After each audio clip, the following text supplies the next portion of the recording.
Shalom! Você está no podcast Exegese e Exposição. Exegese on demand para você. Aqui é o Davidson Bignon. Eu sou mestre em Ciências da Religião, professor de Exegese Bíblica no seminário, pastor congregacional e também publisher editorial. Eu ajudo pastores e líderes cristãos a fazer estudos bíblicos na igreja sem ter problemas com interpretações erradas. Então, se você está pensando em compreender a sua Bíblia com segurança, não deixe de assistir a mais episódios como este aqui. Muito bem, então assine o canal, acione o sininho, curta, comente e também compartilhe. Você poderá me dar uma força me ajudando a ampliar o alcance com os estudos bíblicos de qualidade na internet.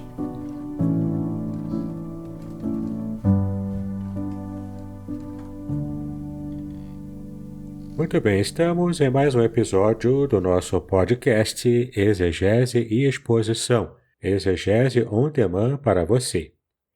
E vamos falar no episódio de hoje sobre uma questão bastante interessante e esse episódio vai servir de iniciação para uma série de podcasts que eu estou preparando sobre o livro A Importância de Israel. Será então muito interessante você ficar atento a algumas questões que eu estarei falando aqui para que então você possa aproveitar bem esta série que se iniciará logo em seguida. Vamos falar então hoje sobre essa questão de uma teologia cristã mais tradicional, que é a teologia do substitucionismo. E essa teologia fala praticamente que a Igreja substituiu Israel nos planos de Deus para a salvação da humanidade e também, consequentemente, na consecução de Deus com respeito à escatologia, a inauguração do seu reino, o final do mundo, enfim. Há uma percepção cristã antiga e bem tradicional que prega esse tipo de pensamento, esse tipo de teologia. Bom, algumas alegações foram feitas inclusive por teólogos dispensacionalistas ou sionistas no tocante a Israel. A declaração de Paulo, por exemplo, em Gálatas, capítulo 3, versículo 28, de que não há judeu e nem grego, muito impressiona quem consegue entender o que de fato está escrito nesse texto. Então, esse versículo parecia estar dizendo a todos que as distinções entre judeus e gentios, e até mesmo entre crentes judeus e crentes gentios em Jesus, não tinham mais importância. Em geral, as pessoas leem esse versículo e de fato interpretam dessa maneira. Em outras palavras, nada que fosse especificamente judeu, a menos que o seu cumprimento se desse em Cristo, teria sido relevante ou interessava de fato aos cristãos. E nisso se incluíam temas como a terra e o povo de Israel de hoje. A sua importância, portanto, parece ser meramente histórica e não mais relevante para a nossa perspectiva e avaliação da terra de Israel nos dias atuais.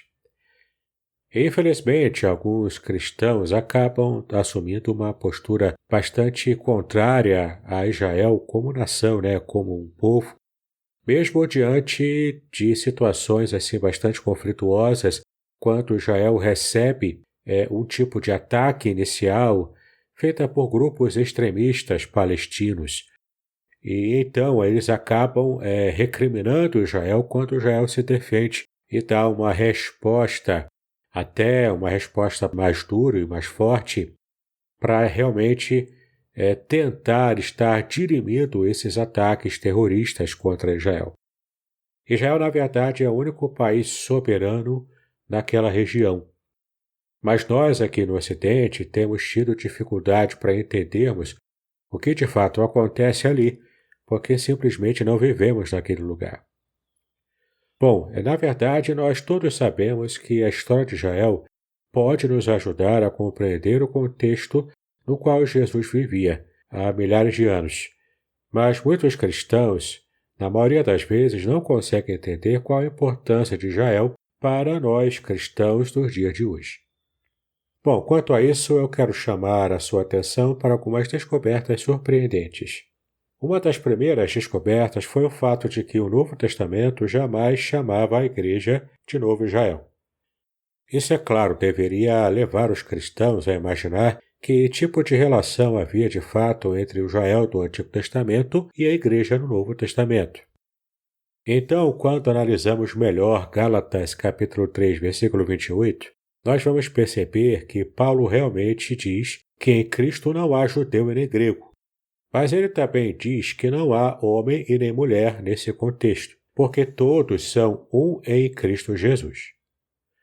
Ora, olha que interessante.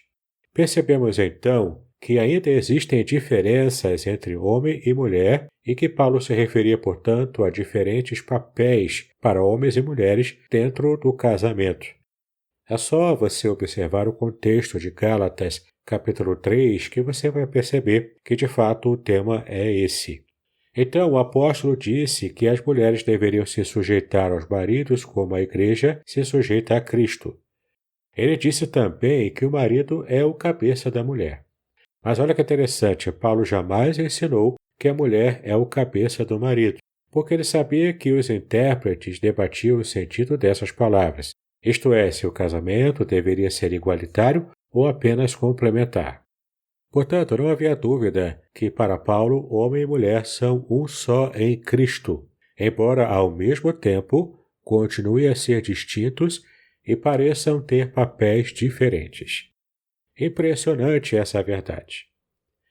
Se a distinção entre homem e mulher persiste, o que dizer então das diferenças entre judeus e gentios? Será que essa distinção também persiste na igreja, local em que todos são um em Cristo Jesus?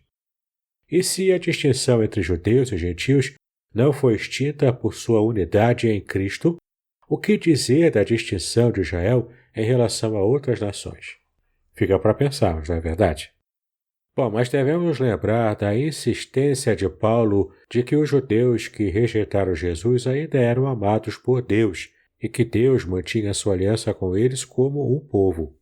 Paulo, inclusive, disse à igreja em Roma que eles são inimigos do Evangelho por causa de vós, mas são ainda amados por Deus por causa dos patriarcas, e também porque os dons e o chamado de Deus são irrevogáveis.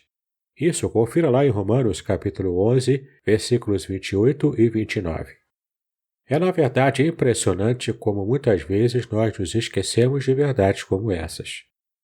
Bom, em geral, nós achamos que Paulo estivesse se referindo apenas aos judeus do passado, daqueles que viveram antes da vinda de Jesus. Mas aí temos uma questão interessante. Numa análise mais detida, ficou claro que Paulo estava falando, na verdade, dos judeus do seu tempo, que haviam ouvido a pregação de Jesus e a tinham rejeitado naquele tempo do próprio apóstolo Paulo. Esses judeus que rejeitaram a Jesus são também amados por Deus, disse Paulo. Eles não foram amados no passado, mas são amados no presente quando Paulo escreveu esse texto. O tempo não é passado, mas presente, embora tenham escolhido não acreditar no Evangelho. Eles ainda são amados por Deus, apesar dessa escolha errada. Deus, portanto, ainda ama os judeus. E não da forma que Deus ama a todas as pessoas, mas com um tipo especial de amor. Isso fica ainda muito claro na longa abordagem de Paulo sobre os judeus em Romanos, do capítulo 9 até o capítulo 11. Sim, é um trecho bem extenso, mas vale a pena você ler com calma, pausadamente, procurando de fato entender o que Paulo quis dizer nesses capítulos. Podcast Exegese e Exposição. Exegese on demand para você.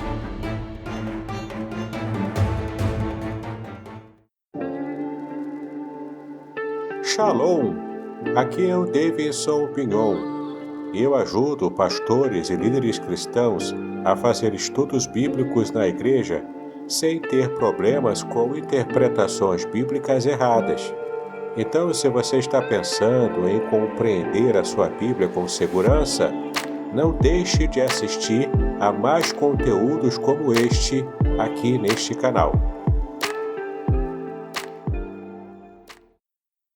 Então os dons e o chamado de Deus para os judeus continuavam em vigor. O chamado era a sua aliança, que passara a vigorar quando Deus chamou Abraão para uma relação especial com ele, de modo que Abraão e os seus descendentes seriam um povo chamado por Deus.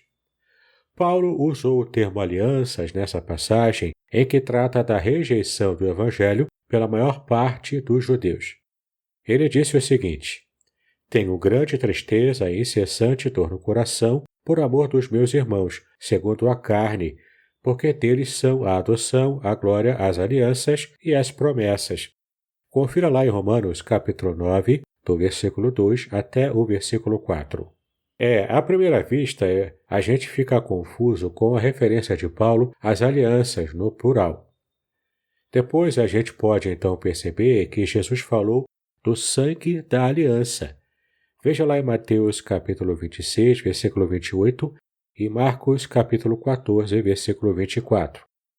Jesus então sugeriu com isso que havia uma aliança principal, que nós podemos entender ser a aliança abraâmica, e que as demais alianças, como a mosaica e a davídica, eram aspectos daquela aliança fundamental que foi feita lá no passado remoto com Abraão. Então podemos perceber que há um novo entendimento aqui, o de que Deus continuava a honrar a sua aliança com os judeus, mesmo com os que haviam rejeitado Jesus. Isso deve então abrir os nossos olhos para percebermos outras realidades. Por exemplo, nós temos que perceber com mais clareza que a maior parte dos profetas maiores da Bíblia prediziam um retorno futuro dos judeus à sua terra ancestral. Sim, durante um tempo, a gente geralmente percebe que isso se referia ao retorno da Babilônia depois do exílio. Mas então, com um pouco mais de profundidade no estudo, nós entendemos que, segundo Jesus e os apóstolos, o futuro de Jerusalém e de Israel lhes reservava uma restauração, a qual afetaria o restante do mundo. Sim, Israel será restaurada. Essa é a promessa bíblica. Jesus disse ainda que, dado momento do futuro, todas as tribos da terra de Israel chorariam por ele, e os seus discípulos julgariam essas tribos. Confira lá em Apocalipse, capítulo 1, versículo 7, e também Mateus, capítulo 19, versículo 28. Bom, isso não aconteceu naqueles dias e até hoje também não aconteceu. Tal fato só pode significar, ao que parece, um retorno futuro de Jesus à terra de Israel quando as tribos judias ainda existirem. Isso significa também que nesse tempo futuro acontecerão coisas em Israel que não sobrevirão ao restante do mundo. A gente pode entender da seguinte maneira: haverá uma distinção entre Israel e o mundo, o tipo de distinção que antes a gente não julgava possível depois de 33 depois de Cristo. A verdade é que Pedro disse em Atos capítulo 3, versículo 21, que no futuro todas as coisas haveriam de ser restauradas. Então, ao referir-se à restauração, ele usou o mesmo termo grego usado na Bíblia de seu tempo para mencionar o retorno dos judeus do mundo todo à terra de Israel. Portanto, Pedro estava dizendo que depois da ressurreição de Cristo, haveria outro retorno dos judeus à sua terra. Isso, na verdade, só aconteceu em 1948, quando foi criado o moderno Estado de Israel. Seria possível, então, que o moderno Estado de Israel tivesse alguma conexão com a profecia da Bíblia? Sim, essa é uma questão importante, porque quando a gente começa a estudar o assunto, a gente pode, por exemplo, analisar mais de perto a história recente de Israel. E então descobriremos, entre outras coisas, que a fundação do moderno Estado de Israel foi a um só tempo um acontecimento secular e também religioso. Sim, havia judeus seculares e religiosos entre os primeiros sionistas. Portanto, não foi um acontecimento puramente secular. Mas e a questão palestina? Bom, quando estudamos com mais cuidado, também podemos perceber que, embora haja palestinos descontentes com Israel e com a ocupação da Cisjordânia, há 2 milhões de cidadãos árabes em Israel, e na maior parte eles se sentem gratos por viver no único país do Oriente Médio onde há liberdade religiosa. Sim, eles se sentem gratos por poderem participar da economia mais vibrante da região e uma das mais fortes do mundo também. Alguns desses palestinos até acreditam que Israel foi escolhido por Deus para ser o dono dessa terra. Sim, cristãos árabes geralmente vivem na terra de Israel e eles confidenciam para as pessoas que visitam aquele lugar que o seu inimigo verdadeiro não era o governo de Israel em si, mas sim os seus primos muçulmanos, entre aspas. Eles não podiam dizer isso publicamente, é claro, né, porque temiam a retaliação dos muçulmanos árabes naquele lugar. Mas o fato é que cristãos árabes, cristãos de origem árabe, vivem em Israel e vivem bem, vivem em paz.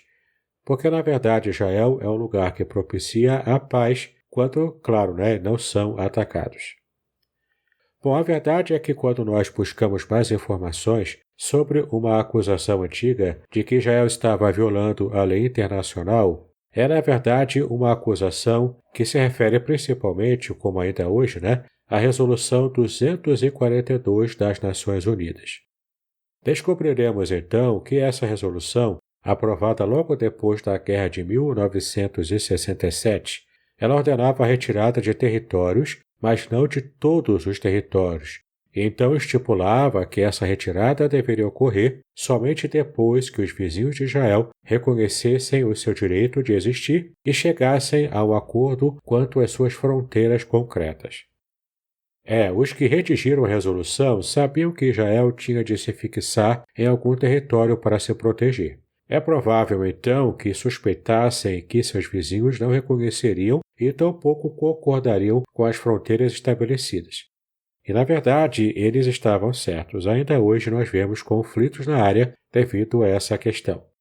Então, nesse estudo que nós vamos estar apresentando, na série que estou preparando, a gente vai ver algumas questões importantes sobre essas questões da terra de Israel, o seu principal foco com respeito ao cumprimento da promessa de Deus ao seu povo no passado, e veremos ainda algumas questões importantes que vão estar, na verdade, norteando a nossa percepção do Israel político nos dias de hoje.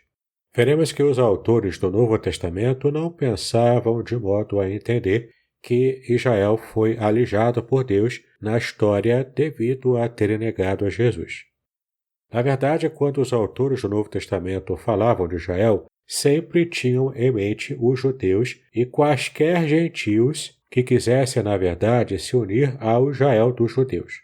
Sim, no Novo Testamento não encontramos o termo Novo Israel, e nem o seu conteúdo também, isto é, a ideia de que poderia haver um Israel que não tenha o Israel dos judeus como base. Portanto, estamos falando aqui de o Israel geográfico, o Israel local, aqui na Terra mesmo. Vamos então, no Antigo Testamento, ao longo da nossa série, perceber que há detalhes sobre a aliança de Deus com Israel. Ali veremos que a terra de Israel se achava no centro dessa aliança. E mais surpreendentemente ainda, veremos que o Novo Testamento faz muitas referências à terra de Israel e ao futuro do povo de Israel, os judeus.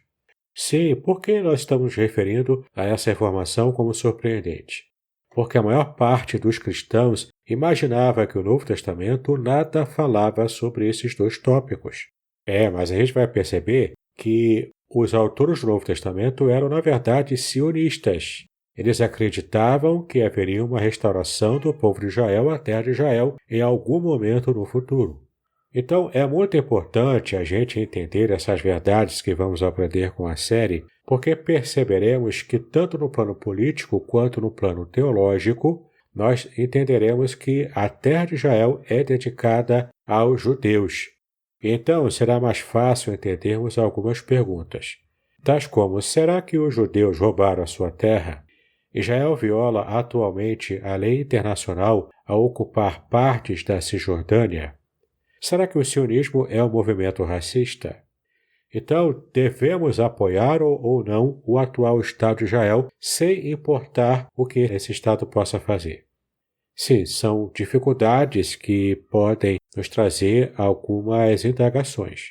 Com essa série de estudos, eu vou estar focando mais a revelação bíblica do Antigo e do Novo Testamento. Isso vai ajudar você a estar compreendendo melhor o modo como nós cristãos devemos entender e enxergar a questão palestina e também a posse da terra de Canaã por Israel.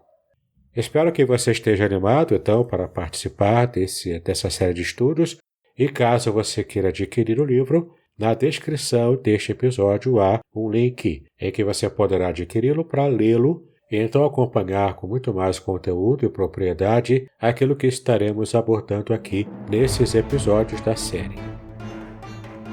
Muito bem, agora eu gostaria de ver a sua participação. Entre em contato comigo, compartilhe a sua experiência comigo e quem sabe até se você enviar em formato de áudio, eu possa aproveitar a sua experiência para apresentar no próximo episódio do podcast Exegese e Exposição. Eu sou Davidson Bignon e eu ajudo pastores e líderes cristãos a fazer estudos bíblicos da igreja, sem terem problemas com interpretações erradas. Se você então está pensando em compreender a sua Bíblia com segurança, não deixe de assistir a mais episódios como este aqui. Então, assine o canal, acione o sininho, curta, comente e também compartilhe. Ajude-me a ampliar o alcance com estudos bíblicos de qualidade na internet. Que Deus abençoe os seus estudos, paz e bênção sobre a sua vida.